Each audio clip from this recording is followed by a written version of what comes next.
NCI ನ್ಯೂಸ್ಗೆ ಸ್ವಾಗತ. ನಾನು ನಿಮ್ಮ PH ನಾಯ್ಕೋಡಿ. ನಮಸ್ಕಾರ ನಮ್ಮೆಲ್ಲ ಆತ್ಮೀಯ ಕನ್ನಡದ ಬಂಧುಗಳೇ ಹಾಗೂ ಪ್ರೀತಿಯ ಮಾಧ್ಯಮ ಮಿತ್ರರೇ. ಇವಾಗ ತಾನೇ ಮೊದಲನೆಯ ಮಳೆ ಬಂದು ಮೈಸೂರಿನ ಹೃದಯ ಭಾಗದಲ್ಲಿ ಹಾಗೂ ಇನ್ನು ಹಲವು ಕಡೆ ಬಿರುಗಾಳಿಗೆ ಸಿಲುಕಿ ಸುಮಾರು ರಸ್ತೆ ಬದಿ ಇರುವ ಮರಗಳು ಕೊಂಬೆ ಸಹಿತ ಬಿದ್ದು ದ್ವಿಚಕ್ರ ವಾಹನಗಳಿಗೆ ಹಾಗೂ ಕಾರುಗಳಿಗೆ ನಷ್ಟ ಉಂಟಾಗಿದೆ.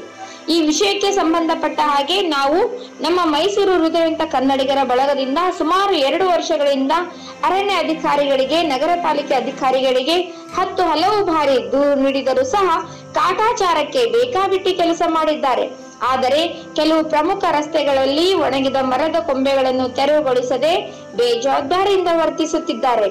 ಆದ್ದರಿಂದ ನಮ್ಮ ಮೈಸೂರು ಹೃದಯವಂತ ಕನ್ನಡಿಗರು ಇಂದು ಕುಕ್ಕರಹಳ್ಳಿ ಕೆರೆ ಗದ್ದಿಗೆ ಮುಖ್ಯ ರಸ್ತೆಯಲ್ಲಿ ಒಮ್ಮೆ ನೀವೇ ನೋಡಿ ಯಾವ ರೀತಿ ಒಣಗಿರಿ ಹೋಗಿವೆ. ಏನಾದರೂ ಬಿರುಗಾಳಿ ಮಳೆ ಬಂದಂತಹ ಸಂದರ್ಭದಲ್ಲಿ ಮುರಿದು ಬಿದ್ದರೆ ಎಷ್ಟು ಅನಾಹುತ ಸಂಭವಿಸುತ್ತದೆ ಎಂದು, ಆದ್ದರಿಂದ ಈ ಕೂಡಲೇ ಜಾಗೃತರಾಗಿ ನಾಳೆಯಿಂದಲೇ ಮೈಸೂರಿನ ಪ್ರಾಮುಖ್ಯ ರಸ್ತೆಗಳಲ್ಲಿರುವ ಒಣ ಕೊಂಬೆಗಳನ್ನ ತೆರವುಗೊಳಿಸಬೇಕು. ಇಲ್ಲದಿದ್ದರೆ ನಾಳೆ ಏನಾದರೂ ಮರದ ಕೊಂಬೆಗಳು ಮಳೆ ಬಂದಾಗ ಬಿದ್ದು ಅನಾಹುತ ಸಂಭವಿಸಿದರೆ ಅದಕ್ಕೆ ನೀವೇ ನೇರ ಹೊಣೆ ಹೊರಬೇಕಾಗುತ್ತದೆ. ಸಂಪೂರ್ಣ ನಷ್ಟ ಭರಿಸಬೇಕಾಗುತ್ತದೆ. ಆದ್ದರಿಂದ ಈ ಕೂಡಲೇ ಸಂಬಂಧಪಟ್ಟ ಅಧಿಕಾರಿಗಳು ಜಾಗೃತರಾಗಿ ಎಂದು ನಮ್ಮ ಮೈಸೂರು ಹೃದಯವಂತ ಕನ್ನಡಿಗರ ಬಳಗದಿಂದ ಖಡಕ್ ಎಚ್ಚರಿಕೆ ನೀಡುವ ಮೂಲಕ ಇದನ್ನೇ ಮನವಿ ಎಂದು ಭಾವಿಸಿ ಒತ್ತಾಯಿಸುತ್ತಿದ್ದೇವೆ ಎಂದು ಮೈಸೂರು ಹೃದಯವಂತ ಕನ್ನಡಿಗರ ಬಳಗದ ಸಂಸ್ಥಾಪಕ ರಾಜ್ಯಾಧ್ಯಕ್ಷರು DPK ಪರಮೇಶ್ ಮನವಿ ಮಾಡಿಕೊಂಡಿದ್ದಾರೆ. ಇದೇ ಸಂದರ್ಭದಲ್ಲಿ ಬಳಗದ ಉಪಾಧ್ಯಕ್ಷರು ರವಿ, ಕಾರ್ಯದರ್ಶಿ ಮನೋಜ್ ಕುಮಾರ್, ಖಜಾಂಚಿ ಗಿರೀಶ್, ಶಿವಣ್ಣ, ಮಂಜು, ಯೋಗೇಶ್, ಶಂಕರ್, ನಂಜಪ್ಪ, ಪ್ರಶಾಂತ್ ಇನ್ನು ಹಲವಾರು ಸದಸ್ಯರು ಉಪಸ್ಥಿತರಿದ್ದರು.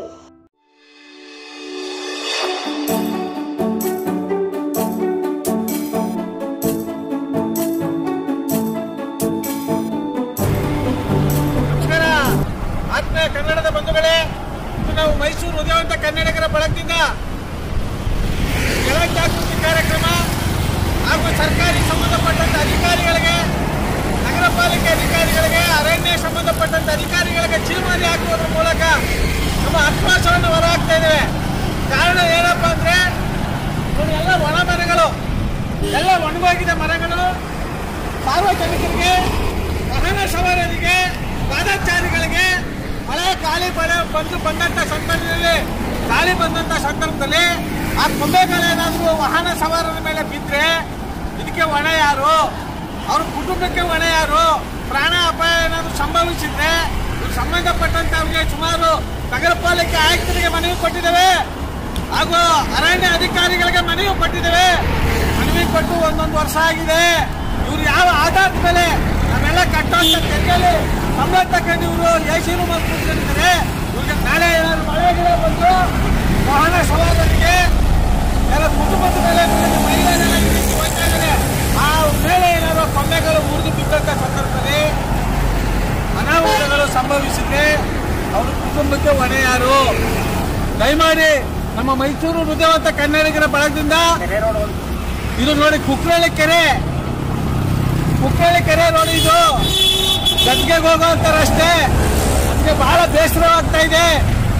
ಮಾಮೂಲಿ ಸಾರ್ವಜನಿಕರ ಮೇಲೆ ಗದಪ್ರಹಾರ ಮಾಡುವಂತ ಅಧಿಕಾರಿಗಳು ಮರ ಕೊಂಬೆಗಳನ್ನ ತರೀರಿ ಅಂತ 1 ವರ್ಷದಿಂದಲೇ ಮನವಿ ಮಾಡಿದ್ದೇವೆ. ಇದುವರೆಗೂ ಸಹ ನಗರ ಪಾಲಿಕೆಯವರಾಗ್ಲಿ, ಅರಣ್ಯ ಇಲಾಖೆಯವರಾಗ್ಲಿ ಕ್ರಮ ತಗೊಂಡಿಲ್ಲ. ಅವರ ವಿರುದ್ಧ ನಮ್ಮ ಆಕ್ರೋಶವನ್ನು ಹೊರ ಹಾಕುವುದರ ಮೂಲಕ ನಾವು ಹೊರ ಹಾಕ್ತಾ ಇದ್ದೇವೆ.